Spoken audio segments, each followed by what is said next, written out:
امام صاحب کو رفع الیدین کی حدیث کا پتہ ہی نہیں تھا.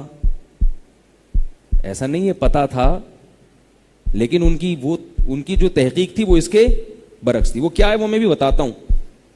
میرا مقصد یاد رکھیں, رفع الیدین کا مسئلہ چھیڑنا نہیں ہے. مقصد ہے کہ دونوں طرف ہیں.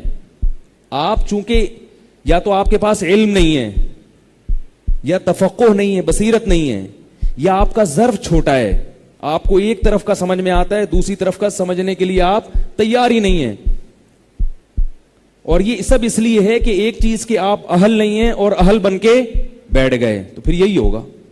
یہ کام مجتہدین کے ہیں. رفع الیدین کا مسئلہ حل کرنا, امام کے پیچھے فاتحہ پڑھنا نہ پڑھنا, یہ ہم لوگوں کا کام نہیں ہے. یہ کس کا کام ہے؟ مجتہدین کا. وہ اس کام سے فارغ ہو چکے ہیں. انہی میں سے کسی کو فالو کرو. اب میں ملیریا کا ٹیکہ ایجاد کروں, بھائی یہ بڑے بڑے ڈاکٹروں کا کام ہے, انہوں نے کر لیا ہے یہ.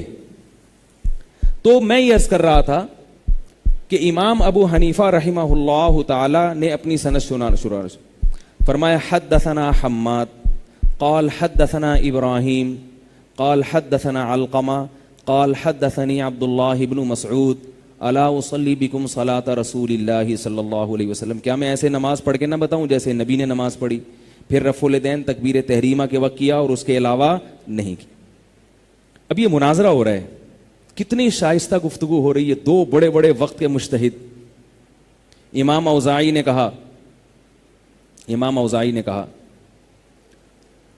کہ میں جو حدیث پیش کر رہا ہوں اس کے راوی کون ہے؟ امام زہری ہیں, بہت بڑے محدث ہیں. اس کے بعد حضرت سالم ہیں جو عبداللہ ابن عمر کے بیٹے ہیں. اس کے بعد عبداللہ ابن عمر صحابی رسول. امام ابو حنیفہ نے کہا میں جو سند پیش کر رہا ہوں حدثنی حماد, وہ کوفہ کے سب سے بڑے فقیہ ہیں. یہ مناظرہ پڑھے ہوئے مجھے 20-25 سال ہو گئے ہیں, تو الفاظ کو پکڑنے کی کوشش نہ کریں, کیونکہ آج کل یوٹیوب پہ ایک کلپ یہ بھی آ جاتا ہے کہ امام صاحب نے تو یہ نہیں بلکہ یہ کہا تھا. میں مفہوم بیان کر رہا ہوں, کیونکہ میں اس ٹاپک کے لیے ابھی بیٹھا نہیں تھا یہاں پہ. یہ تو ایک درمیان میں ضمناً بات آ گئی, ورنہ اس پہ بھی لوگ پکڑ لیتے ہیں. اصل چیز کو نہیں دیکھتے کہ جو آدمی مضمون بیان کرنا چاہ رہا ہے وہ کیا ہے.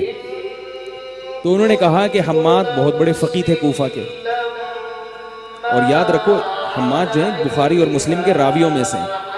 اور دوسرا کیا, ابراہیم نخعی رحمہ اللہ تعالی ہمارے اسلاف میں ان بزرگوں میں سے ہیں جن کا جگہ جگہ امام بخاری نے بہت عزت اور احترام سے نام لیا ہے, اور فقیہ بھی تھے, صرف محدث نہیں تھے, ساتھ ساتھ فقیہ بھی تھے. اور پھر فرمایا دوسرے ہیں علقمہ. فرمایا تم نے علقمہ کے مقابلے میں پیش کیا ہے عبداللہ ابن عمر کو. یعنی جو میری سند جا رہی ہے, جو پیرالل چل رہی ہے نا سند, تمہاری سند میں اس کے بعد راوی آ رہے ہیں صحابی, میری سند میں آ رہے ہیں تابعی. فرمایا کہ علقمہ صرف اس لیے عبداللہ بن عمر سے کم تر ہیں کہ صحابی نہیں ہیں, ورنہ علم میں ان سے کم نہیں ہے. وہ عبداللہ بن عمر کو صحابی ہونے کی فضیلت حاصل ہے, مگر یہ دعویٰ کرنا کہ وہ علقمہ سے علم میں زیادہ ہیں, یہ دعویٰ نہیں کیا جا سکتا. اور پھر آگے فرمایا